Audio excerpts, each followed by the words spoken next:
Good afternoon and welcome to the Henry Art Gallery Auditorium for the President's Spring Address. Now, please welcome the Dean and Vice Provost of Undergraduate Academic Affairs, Dr. Ed Taylor.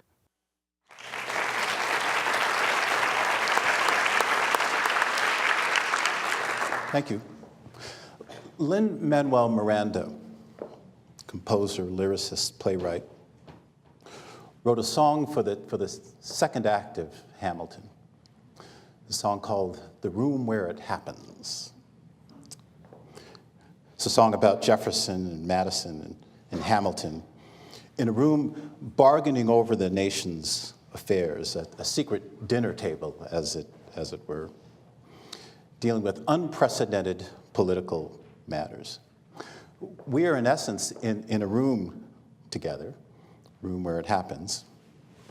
Yet so much of the work that Ana Mari Cauce has done has been about the work of opening doors, opening up access to rooms, and if not, pushing the walls down to access rooms altogether, where the work happens.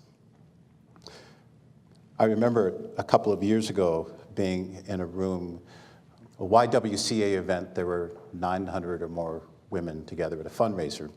And I was sitting in the back of the room, because Ana Mari was a keynote speaker. And I was watching from the back of the room, and I was at a table, and a woman leaned over to me, and she said, "Have you heard President Ana Mari Cauce speak before?" She said, "I've met her at my daughter's elementary school. She was on the floor playing with my daughter. You're going to love her." I realized at that point I should have worn a name tag, but I said, I think I already do.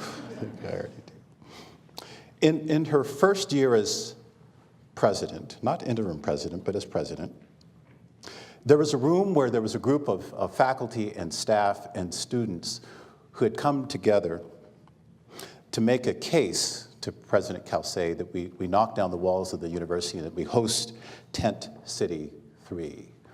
This had been a request that had been made at least for a decade ongoing, when they got access to Ana Mari to sit and have the conversation. After a meeting in the room where it was to happen, Ana Mari said yes. She went on to describe her rationale. Organized tent cities, she said, are by no means a replacement for permanent housing, but they do provide a safe place for families and individuals to live until they secure stable housing. From scholarship to direct service, our university is helping tackle this pernicious challenge together. I look forward to welcoming the residents of Tent City 3 to our campus and know that our community will demonstrate what she called a welcoming, open spirit, a welcoming, open spirit. There was a room in Spokane, Washington, a couple of years ago, with a group of people in the room talking about medical access and the potential for partnership around a medical school. Ana Mari was not in the room at the moment. The people that were in the room were local community members, a handful of Jesuits, some students, some trustees, some local business people that were having a discussion, not about whether or not a collaboration around medical school was a good thing, whether or not rural medicine was necessarily a good thing. The discussion was not about that. The debate and the discussion was about us. The debate was whether or not the University of Washington could really partner with a small liberal arts school in Eastern Washington, whether or not we really could partner. The questions were about us. They were questions about values, about ethical issues. When does life begin? When does life end, and who gets to decide? It's about questions at the heart of medical training, about care, compassion, issues of life or death. Can a small liberal arts university really partner with a big public university in that regard? Ana Mari was invited into the room and into the discussion for a 45-minute discussion. And at the end of the meeting, the decision was, yes, let's partner. The meeting ended with a group of people, Jesuits, local community members, standing and applauding. One gentleman said, "I've been in meetings in this region and in this room for 15 years and have never been in a more inspiring meeting. Let's get on with the business of preparing medical students for our community." in 2016, she was recognized by Parent magazine as a, quote, superhero, a selfless individual, change agent, dedicated to making life better for families and children in our state. On the list of superheroes that year for Parent magazine, it's a midwife, arts visionary, state teacher of the year, a jazz music teacher, and Ana Mari Cauce, who is described as being humorous, who is described as humble, self-effacing, and a leader in higher education. I looked at Ana Mari's calendar to see what room she's been in just recently, January 28th, the week of January 28th. This is a week, mind you. She began the week in Tri-Cities in Eastern Washington, in rooms there, talking about the importance of higher education. In the middle of the week, she was in Beijing, talking about Asian University Summit there, where she delivered a keynote address on the power of partnerships and what global research universities can do. That was the middle of the week. By the end of the week, she was back on campus with the Board of Regents. This isn't a week, talking about the importance of higher education. I was lucky to get back to my home in Montlake and back to campus in that week. Ana Mari is the 33rd president, and I do say Ana Mari, of the University of Washington. She joined the faculty in '86 and went on to become a Distinguished Teaching Award winner in 1991. And the list goes on. I can go on about her qualifications. You know them. She spent 30-plus years of her career and life around that which matters in making the case for higher education in this state, in this nation. She has spent her career devoted to the life of the mind and heart, to excellence, access in the public good and public work, and to assuring that there is room for all of us in the room where it happens, the room where it happens. I give you President Ana Mari Cauce.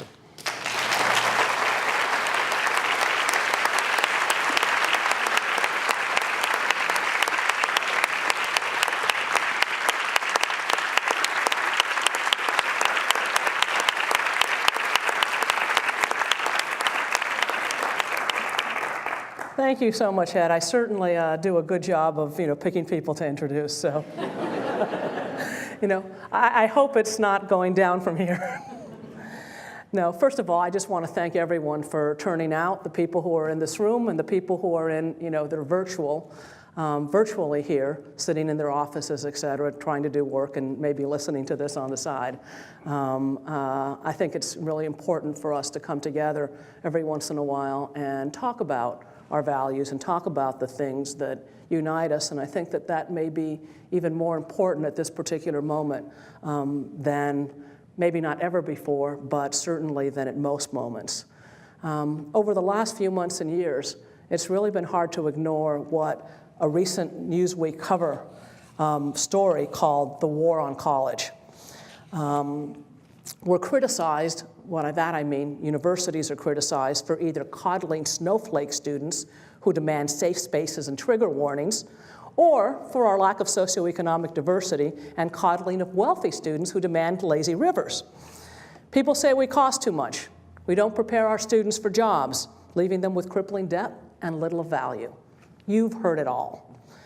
This assault on higher education comes at a time when, in fact, the value of a college degree is actually stronger than ever. The need for a highly educated workforce continues to increase, as does the need for critical thinking skills that allow us to draw from the title of one of our own classes, called BS, on the onslaught of the questionable information that we're exposed to all the time. And quite frankly, our students are less privileged and more diverse than they were a few decades ago in every imaginable way. For those of us who are within the academy, those of us probably in these various virtual rooms, these criticisms are a bit of a head scratcher. Obviously, there's something that's getting lost in translation. So today, I want to talk about our values. I want to talk about the value of higher education. I want to talk about our very purpose.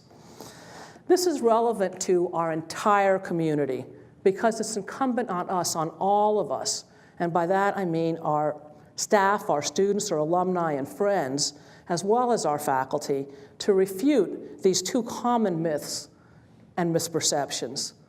But I want to just let you know from the beginning that at times I'm going to be addressing the faculty more specifically.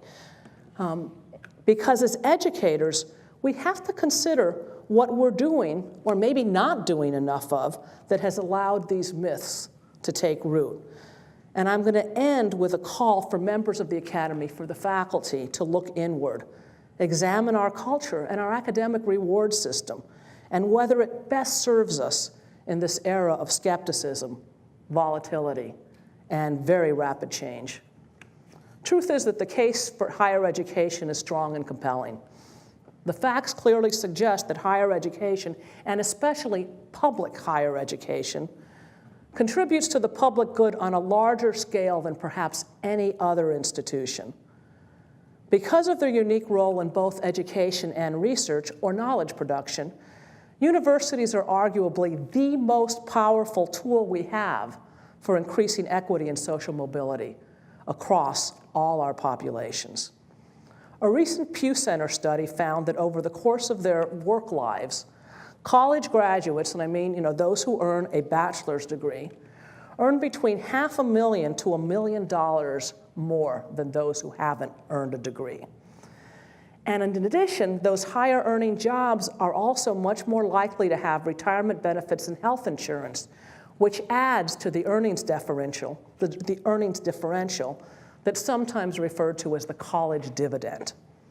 College graduates are also 3 times less likely to be unemployed, and that's the biggest disparity that we've had in the modern era between those with and without a college degree.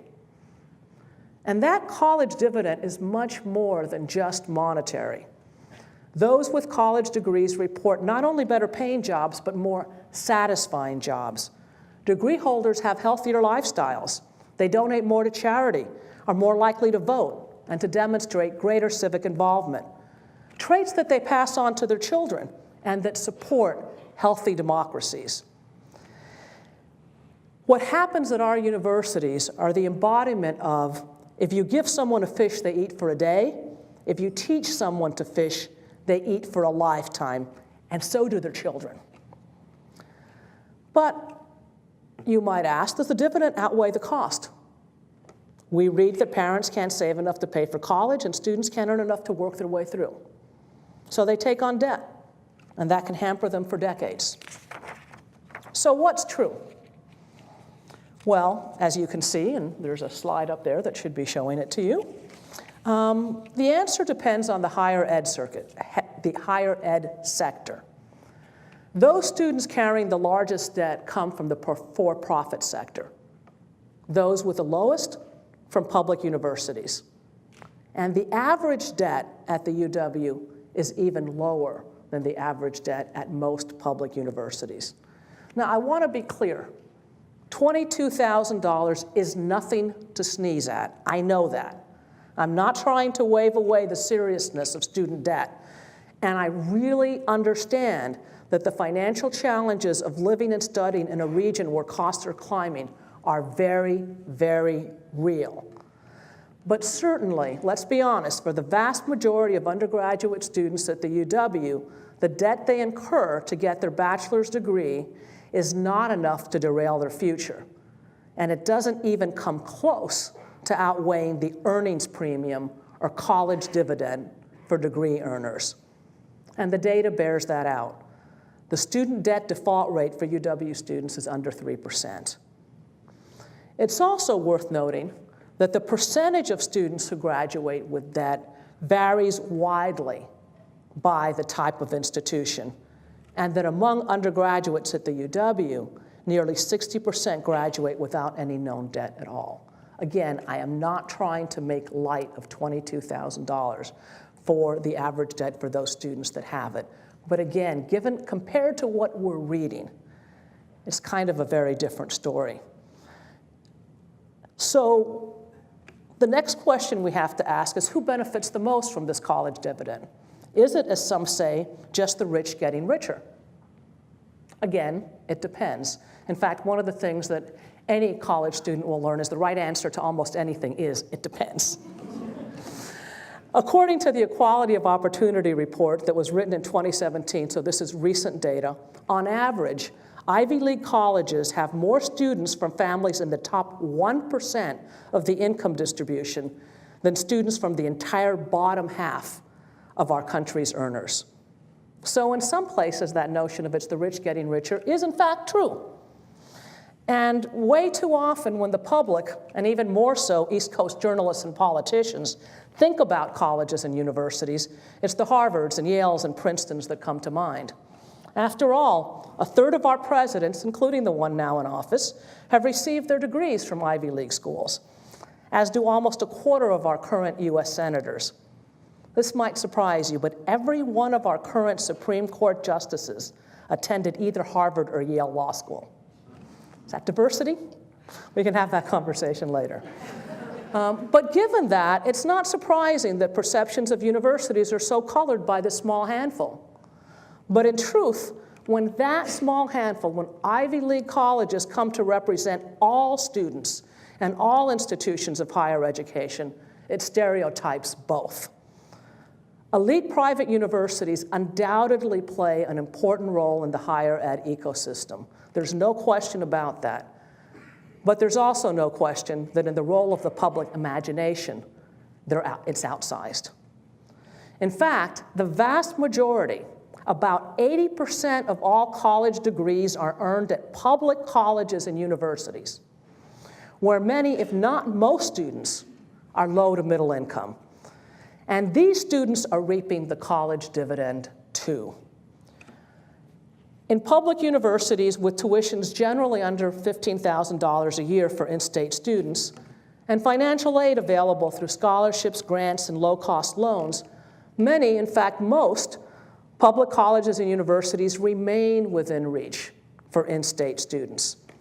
And in this past decade, about a half dozen public universities have started programs that offer free tuition to low-income to low-middle income students. That includes our own Husky Promise, which is now in its 10th year. Now, while tuition isn't the only barrier for low-income students, addressing what's called sticker shock up front is important to attracting and admitting those students. Since we started the Husky Promise, about 40,000 have attended the University of Washington tuition-free. This year alone, we have about 10,000 students across our 3 campuses who pay no tuition. Most get additional money towards room and board. Talk about free college. It already exists. A college degree is within financial reach for many more students than many people realize. At the UW, about 30% of our students are first generation, the first in their family to go to college. And for me, one of the things that's especially gratifying is the fact that when low-income students graduate from high-quality universities, like the University of Washington, there is no income differential later in life between them and their high-income peers. The leveling effect is real. And by the way, the leveling effect happens when there's both access and excellence. That combination of access and excellence benefits low-income students more than anybody else.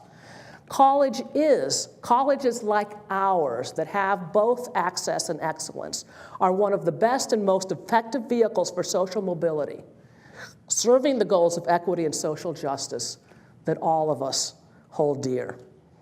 Social mobility happens, unlike the stereotypes some are pushing, because our students actually don't spend day after day cloistered alone in dusty garrets reading obscure tomes. Not that there's anything wrong with that. In fact, ancient tomes can be refreshingly current in their insights. One of my favorites, which I recently gave to my niece, a UW grad, parent to a 4- and 2-year-old, is called If Aristotle's Kid Had an iPhone, Ancient Wisdom for Modern Parenting. So there is nothing wrong with ancient tomes, but we do much more than that. First of all, as you all know, our classrooms have changed. Some of them are even flipped. And in addition to the incredible learning, questioning, and discovery that takes place inside of them, students also take advantage of a variety of opportunities outside of the class. Opportunities to do travel, to do research, to attend evening lectures, plays, dance recitals, to take internships that can alter the course of their lives. Those who earn a degree are signaling, as some have called it, but what they're signaling to employers is determination and discipline.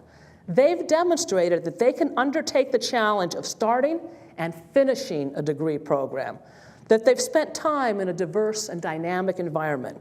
They're signaling that they've been challenged by a broad set of views and perspectives on a wide range of topics, and that they've learned to think critically about them. And quite frankly, our students are the least coddled generation of students ever. They're the most diverse and in every manner imaginable, including socioeconomically, ethnically, and culturally. This is the most diverse generation of students we've ever had before, and the least coddled. Some of you have heard me talk about my experience when I went to graduate school at Yale. I lived in the dorms, and there was a big dorm and a bathroom in between, and then a smaller dorm room. And I was very lucky. I got the big straw and got the big dorm with, a little fireplace and all of that. And someone got the not so good one. They did pay less for it, but nonetheless. And, asking around, because it was such a big difference, the small room was where students brought their valets with them. Talk about coddled. Historically, in fact, our universities have been pretty homogeneous, and students have had no reason to examine or even be aware of their privilege. Today, they run into those who ask, even demand that they do so, that they check their privilege, so to speak. These collisions can be uncomfortable, there's no doubt about it, but they better prepare students to participate in a workforce and in a world that's diverse and global. And these collisions, uncomfortable as at times that may be, teach them how to engage in a world in its fullness, not just to interact with a small piece of it. And this too adds to the value of their degree, because our aim is also to shape responsible, caring citizens who understand difference and the need for engaged social action. Now, in addition to what they do for individuals who actually attend them, universities also lift up the economy of the community, region, and state in which they're located, and well beyond. Companies seek to locate in areas home to a well-educated workforce and highly talented producers of knowledge. In Amazon's search for a second headquarters, they made very clear that the presence of a nearby research university was one of their criteria. Employers want the students we graduate, and the competition for talent is especially great right here in our region. Right now, Washington is among the top 10 states in the nation for jobs that require a 4-year degree. But we're in the bottom 10 for the number of students who earn these degrees. Talk about a mismatch. That's one of the reasons why at times I get concerned when people say, you don't need a college degree. I am all 100% into workforce training. This state needs more students with college degrees. And by the way, when I say that employers want our students, I'm not just talking about STEM degrees. Although we do really well here. In fact, about 40% of our students graduate with a STEM degree. But employers hire our students across the board, whether they graduate in business, education, public health, sociology, history, or the arts. Our students are our state's, our nation's future teachers, social workers, healthcare providers, lawyers, entrepreneurs, legislators, and much more. And we provide them hands-on project-based learning, the kind of learning that employers look for when they hire. The same goes for leadership experiences and global perspectives.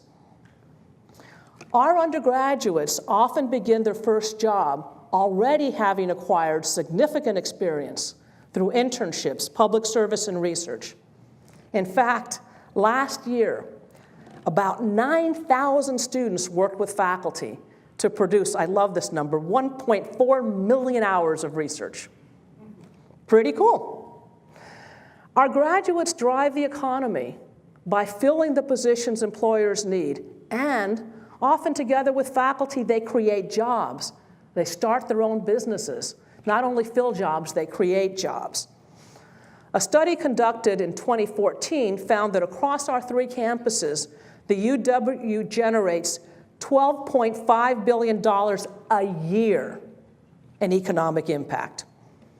Almost 1 in every 50 jobs in our state, about 80,000, are attributable to the UW, more than half of them in health and medicine. We return about $200 million more to the state and local governments through taxes than what the state contributes to our operating budget. And that's not to mention the $417 million a year in uncompensated care that we provide to the state's poorest residents, or what our faculty, staff, and students contribute directly through philanthropy and volunteer work. There should be no question. I want to make sure that no one in this university, everyone understands what we contribute to students' lives and what we contribute to the state's economy and to the state's well-being. It's important that we all know this because it's very different than at times what we read about in the press and what we hear. And it's important that we know what the truth is and when to call BS. As John F. Kennedy noted in his address at the UW for our 100th anniversary, and this is a direct quote, "I think this university and others like it across the country," he was referring to public universities, "and its graduates have recognized that these schools are not maintained by the people of the various states in order to merely give the graduates of these schools an economic advantage in the life struggle. Rather, these schools are supported by our people because our people realize that this country has needed in the past and needs today as never before educated men and women who are committed to the cause of freedom." This statement is every bit as timely today as it was then, perhaps even more so. And then, of course, as a research university, we also serve the public through discovery. The knowledge produced by our nation's research universities is transforming our capacity to treat and eliminate devastating diseases from HPV to Ebola. It's advancing clean energy technology, which future generations will thank us for. It's demonstrating how social work, psychology, and technology can combine to help reduce teen suicides, and how historical analysis can help us understand how we got here and how we can avoid the mistakes of the past. It's about art, music, dance, and poetry that inspire creativity and make our lives brighter and more fulfilling. In fact, it would be hard to find a person on this entire planet whose well-being has not been improved or empowered by advances rooted in university research. So despite the troubling rhetoric dismissing the impact of universities, the truth is that most Americans, in fact over 70%, agree at least that funding for research that pays off is a good use of public funds. But sometimes the payoff isn't obvious, like when you discover penicillin. We all know that's good. But sometimes it can be challenging to demonstrate the payoff for work that can take years or decades to show its value. Research gains are often incremental, and progress is sometimes unpredictable. We might not see the impact of basic or curiosity-driven science in the short term, but actually, in the long term, that research can be truly monumental. Its impact is and has changed the world. An example that I like to think of because it's so obvious is the laser. Okay? It was created in an attempt to understand the cosmos. I like to think of it as they were people who were trying to touch the face of God, to understand how we came into being. But it ended up being a vital tool for making surgery more precise and less invasive. If anyone has had laser surgery, it is as close as there is to magic. You can usually come home the same day. You heal so much faster. And that's not even to mention the role of lasers in terms of listening to music, et cetera. But again, all of this came from the desire of physicists to understand the beginning of the cosmos. Or more recently, we have the work of our most recent Nobel Prize winner in physics, David Tholus. His work in theoretical physics, and I'm not going to try to explain it, but it opened up entirely new fields of research with implications for electronic devices, everything from advanced supercomputers to quantum computers to other applications that we still can't imagine today. Basic research, curiosity-based research, does pay off. And universities are pretty much the only place where that is taking place. You know, when I've just kind of, touched upon and glossed upon the case for higher ed, but, on its very face, it's hard to square evidence this strong for the value of a college degree and what universities bring to society with a rising tide of public distrust. Like I said, it's a head scratcher. Having said that, we ignore it at our peril. The consequences of not addressing public sentiments are real. State disinvestment, lack of federal support for research, or financial aid for students. All of these things are ultimately bad, not only for those of us who learn and work at universities, but for all of society. So what I want to talk about now is, what do we do about it? What change do we need to catalyze? I think we need to begin by looking at where we are. Last fall, and here's where I'm going to be addressing the faculty specifically, but I think all of us should listen in on it. Last fall, the journal Science published an article aimed at aspiring faculty. Its headline was, "Hoping for a faculty job? Here's what hiring committees are looking for." I'm sure if you were, about to graduate, with your PhD and looking for an academic job, you might read that article. I would suspect a number of people did. In the article, an anthropology professor turned academic career coach offered this advice, and I'm quoting, "Applicants often write cover letters that are too long and filled with emotion-related statements such as 'I am passionate about' or 'I strongly believe in.' She advises her clients to write concise cover letters that focus on research outcomes in terms of published peer-reviewed articles because any other focus is going to harm them rather than help them on the job market." I don't know about you, but that paints a pretty dismal picture of our career and what we care about. Just try to imagine any other profession in which declaring a passionate interest for the work counts as a mark against you. Yet for many of us, the truth is it was passion that drew us to our work. You didn't go to graduate school for X number of years if you weren't passionate about what you were doing. In fact, I see it as our mission to inspire that passion in the students we teach, mentor, and collaborate with. A passion about ideas, about learning, about community, about making the world a healthier place to live for their generation and the ones that will follow. Yet, this advice in science has a familiar ring to me. I suspect it does to other faculty out there. I'm not saying that all faculty subscribe to this thinking, but I can certainly tell you that some junior faculty do fear that if they color outside the lines of the conventional tenure track and promotion structure, it's not going to work out well for them. In fact, the implicit, if not explicit, and sometimes it really is very explicit message they get is, don't waste your time on speaking to non-academics, or writing for the popular media will make you seem less serious. I actually heard that once. I actually even heard that don't do research on things that you care about because it's called me-search. Anyone else hear that?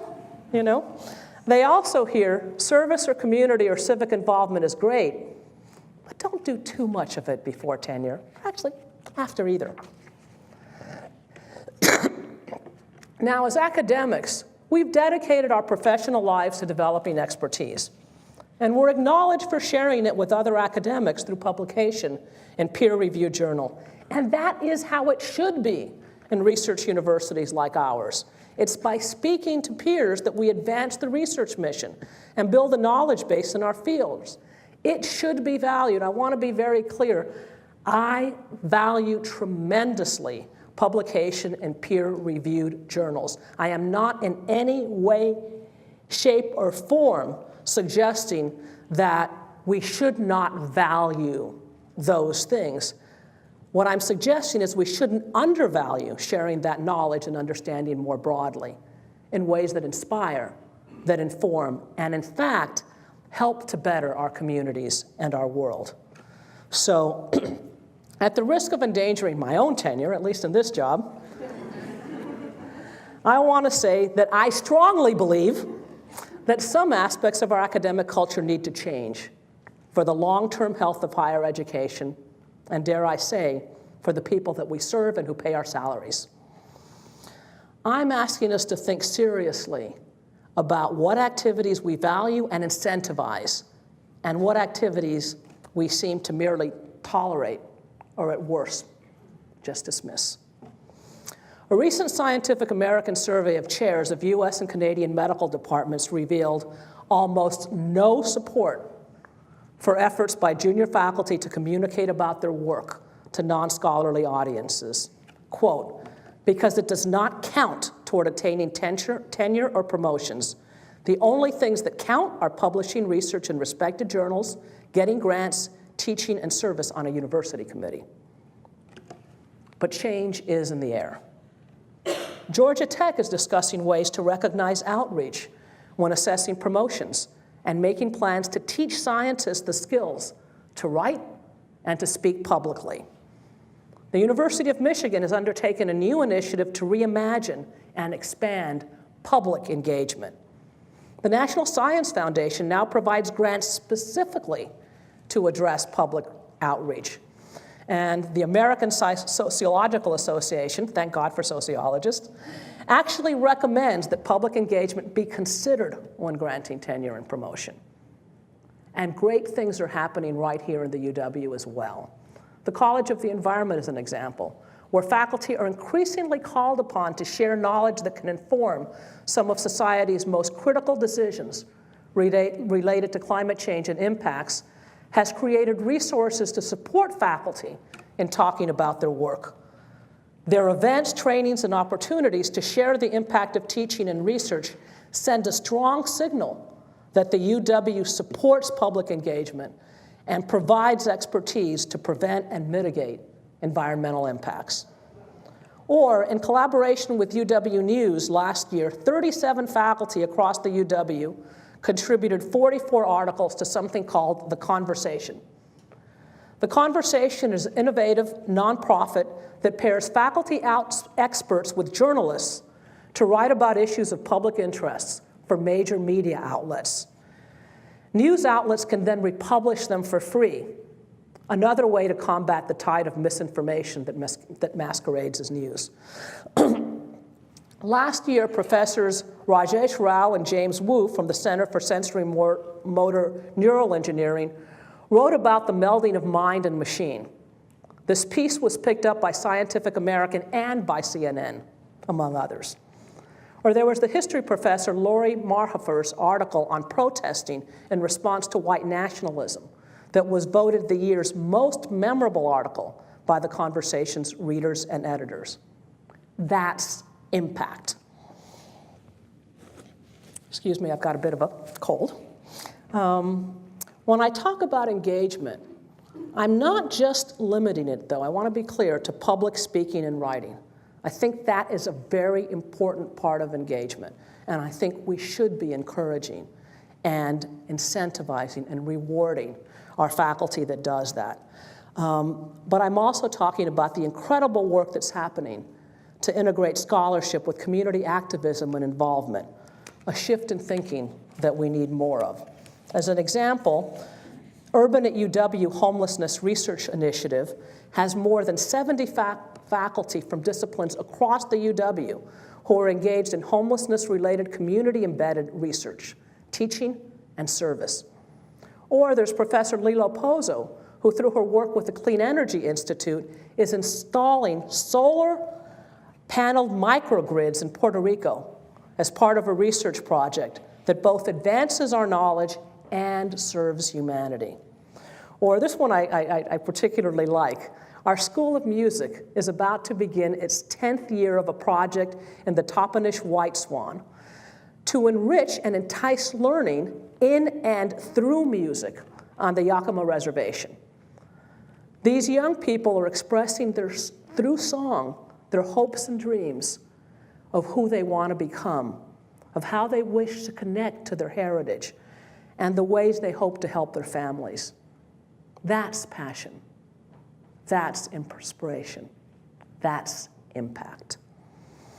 It's really a testament to our faculty's profound passion and commitment to our great public mission that together with staff and students, they put so much time and energy to work that quite frankly is not well rewarded come tenure and promotion, or even through merit raises.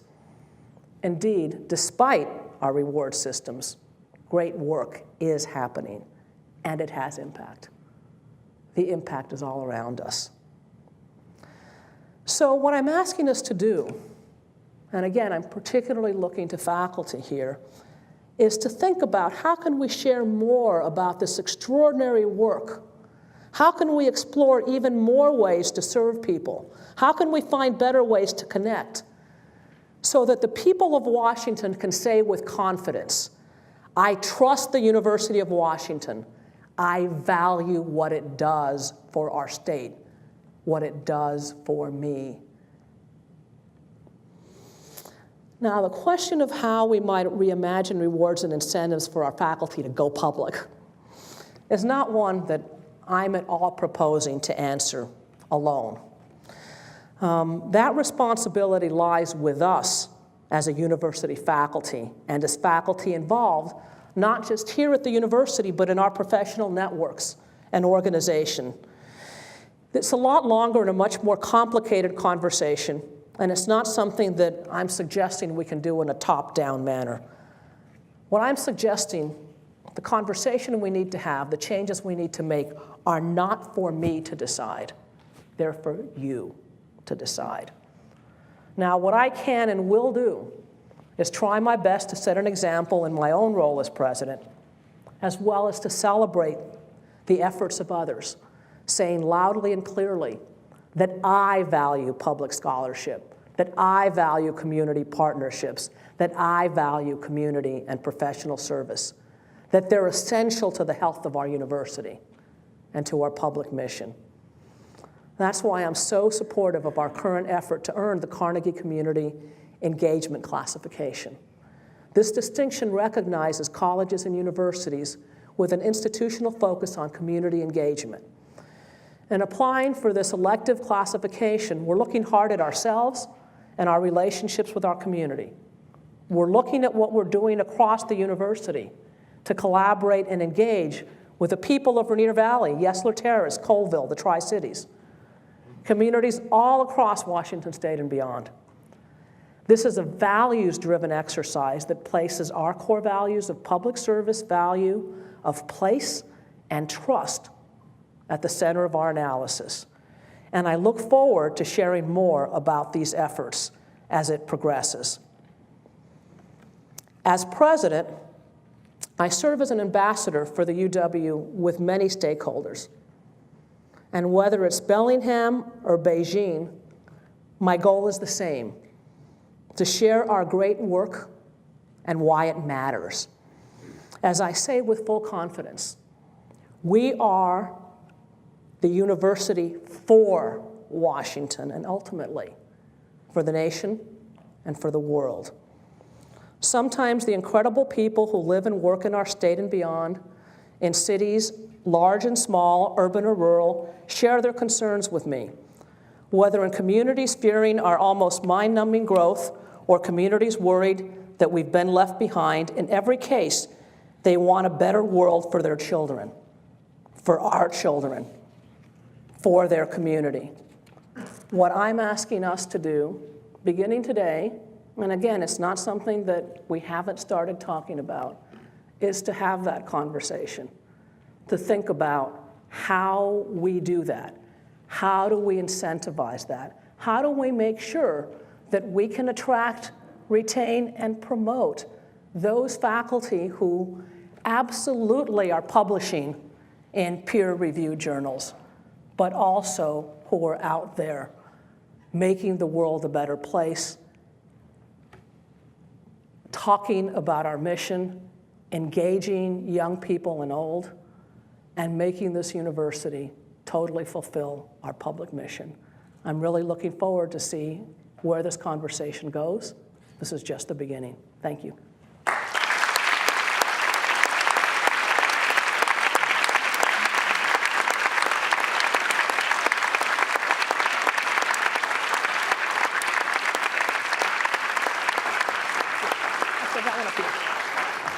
And I'm more than happy to take questions. That was my part. Okay, you got it. She's more than happy to take questions. He's more than happy to take questions, too. We've got time for just a few questions, and there are microphones on the outside if you wouldn't mind keeping your questions concise. Yeah. I'll be brave. Go for it. Do the voice? Okay. I can't argue with anything you said. I can, and I applaud it. However, in my now 35 years of faculty experience, there have been faculty that have been doing exactly what you're saying for years. Yes. They're a minority because they are a minority Okay. because we're not rewarded for it. I let that slip out. I'm one of these people that does outreach and things like that. But I've done the other stuff too. We're rewarded for research. In some schools, we're rewarded for teaching. Not all. So, and there's variance, there's gonna be that variance. My point is that people have always been doing this, but unless the faculty code changes, ultimately, that it's recognized as an important part of the university's faculty mission, the same thing will continue to happen. That the people that do will do, and the people that don't, for whatever reasons, won't. I don't know, that's not a question, but I guess you could comment on that. No, I mean, I certainly can comment on that. I mean, obviously I'm giving this talk because in essence I agree with much of what you say. I mean, I do think that most faculty do some of it, but it's a matter of to what extent. And quite frankly, I want to be clear, I'm not saying that everybody needs to do this. Sometimes we talk about, it's not a one model fits all. I mean, we all know of some people, some of whom happen to be on the faculty, that are brilliant in the lab, but quite frankly aren't very good at communicating, and no matter what you're going to do, that's not going to be their forte. And I do not in any way, shape, or form want us to not value that. As I've said before, the person in the lab who is going to come up with a vaccine for HIV has every bit as much value as the person who's out there working directly with populations of people who have it. So it's not a one model fits all. And I think that there needs, but my issue, and it sounds like yours, is more that this counts for everything and that counts for nothing. And I wouldn't say it's 100% that way, but it's in that direction. Quite frankly, this is a discussion we need to have. This is a decision for the faculty. I actually am not big on, doing things top down. But the reason why I, do have the courage, so to speak, to give this talk is I actually think I'm talking for a lot of faculty, and particularly for a lot of junior faculty who are coming in, and they came to the university to do this, and then are being told by their senior peers, not now. And one of the things I do when I go on the faculty field trip, I sometimes do these fireside chats. And I always get asked, what big piece of advice do you have? And I often tell them, the rest of your life begins now. You're going to be told by a bunch of people not to do anything for the next 6 years but this.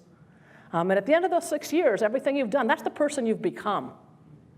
And so, again, it's not that I want anyone not to be thinking about publishing and where they publish, et cetera, but don't just, this is who I'm going to be for the next year so I can really be that person.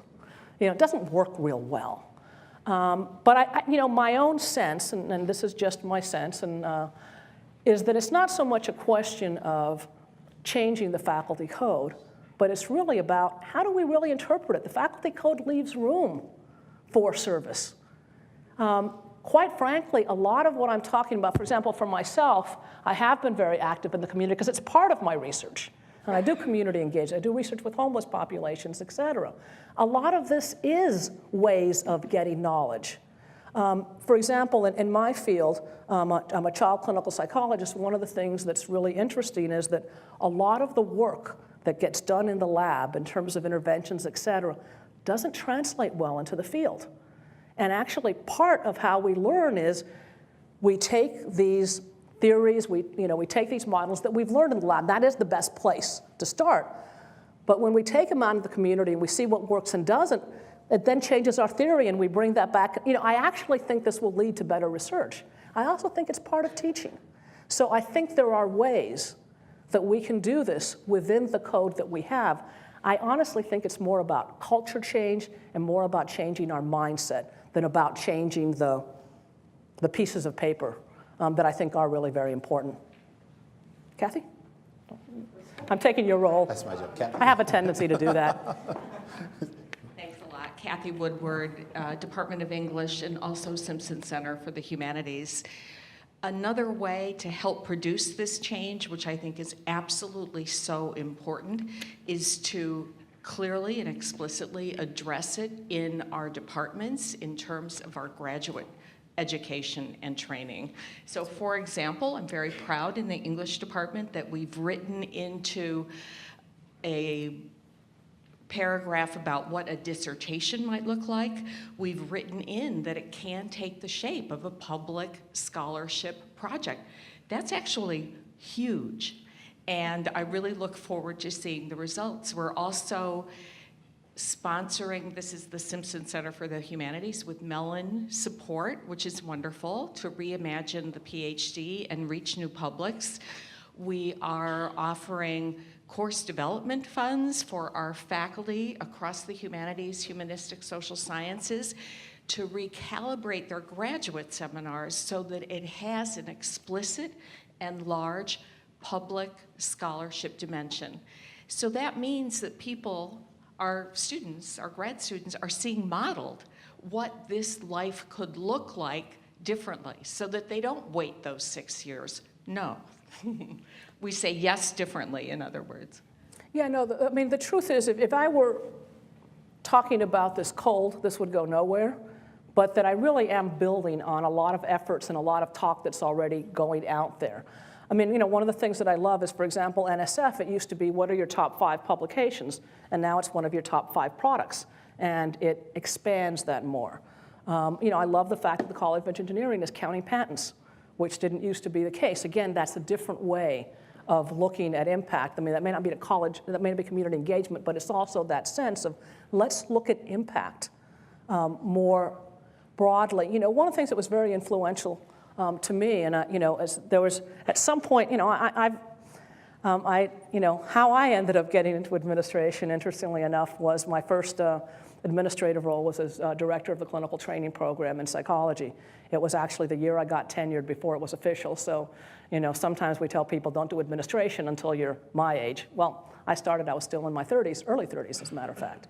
And a lot of why the past chair of the clinical program thought I should do it is because I was engaged in national work, and it was important for that to come back to the department.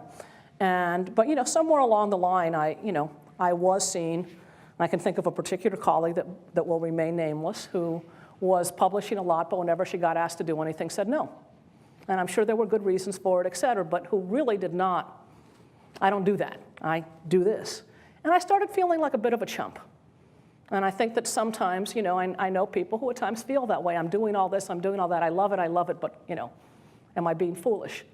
And as I was, just coincidentally, but like in the middle of trying to think, am I doing things wrong, so to speak, that year, and I don't know exactly how it happened, I don't know if it was just the psychology department or the College of Arts and Sciences more generally, et cetera, but those were in the days of steps.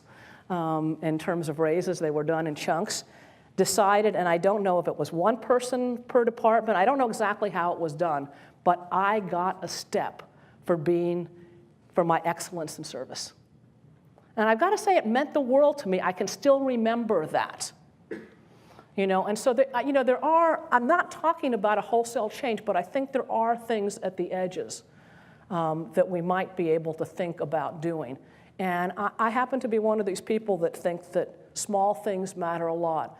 I think one of the biggest disincentives that we have is the respect that sometimes we don't give to these efforts, even more than the monetary or the tenure or promotion, is that sometimes we don't, in fact, it's like, gee, you publish something in Parent Magazine, and they look at you like, this diminishes you. And so I think there are things that we can do immediately, and I think that there are things that we can do more long term. If not, I wouldn't be talking about it. I think it's doable to make a real difference here. We have time for one more question. That's because I answer. I answer in paragraphs. I'm a little bit like the person you were talking at the beginning about. Lecture. It wasn't a hand up. She was, oh, I'm sorry. Over here. Oh, there you were. Okay, all right. I was very inspired by it, and I really believe in much of what you say. But I'm wondering how you see this vision of the university and what we must do fitting in with the online courses and the growing, that growing part of the university. It seems to be you're really talking primarily about face-to-face engagement in the classroom. I don't think it's an either or. And in fact, the course that I was referring to, the Calling BS course, does have a huge online presence. And what that course is about is taught by, I believe it's I know one of the faculty members in the College of Information. I don't know if the other one's in biology still. But in any case, what the course does is it really gives people materials to help them really look beyond and examine critically articles, newspaper articles, and get at what's the truth here, because we've become fairly good at times of writing things that seem to be something that they're not. I mean, it's a real issue. And so I think that the series of online work that comes from that course is an example of public engagement. So I don't think it's an either or. I definitely, look, I'm a psychologist. I believe that there's something special about face-to-face. But I also think that online is beginning to be much more interactive. I mean, I taught a correspondence course years ago, and I taught it partly because everyone was saying that, how horrible those courses were. This was when it was done, there was no, it was even before email. I mean, people were actually sending in through the mail. I mean, I know, I'm ancient. My dissertation was done on cards. So, if you want to know how old I am. But, actually, and I even found then that it was much more engaging than you would have thought about. And in fact, this course was in abnormal psychology. And people often told me much more about the assumptions that came from personal experiences, mental illness of their own, of their family members, et cetera, than they ever would have told me in a class. I think there are pluses and minuses to almost every medium. So I don't think it's either one or the other. I think that one can do very community-engaged, public-engaged work through online courses and, in fact, on online.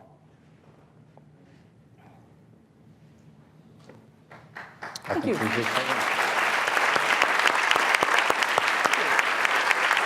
Let's keep talking.